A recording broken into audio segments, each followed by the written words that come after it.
So people might do this, at a small scale or whatever. But the the faster we run, the faster we churn our own flywheel. That the more distance we'll put between us and the next guy. That's where we should focus on.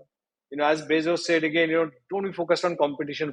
Focus on your customers, and automatically you will understand that flywheel, churn that flywheel, put all your energy there, and we'll see. Okay. But the quadrant where abnormal return happens is when people don't agree with you and you prove to be right.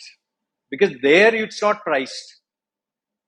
Like, you know, what we have done, people didn't agree. Our investors didn't agree with us. I'm not saying we're already successful and whatever, but you know, because people didn't agree with you, and in some sense we proved to be right.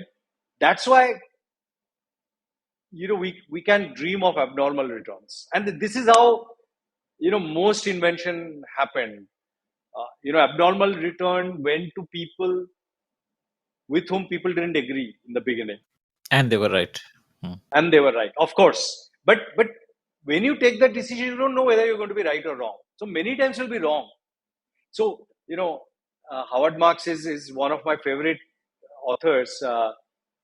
So he says, when you want to be great, there are three things that are important. First is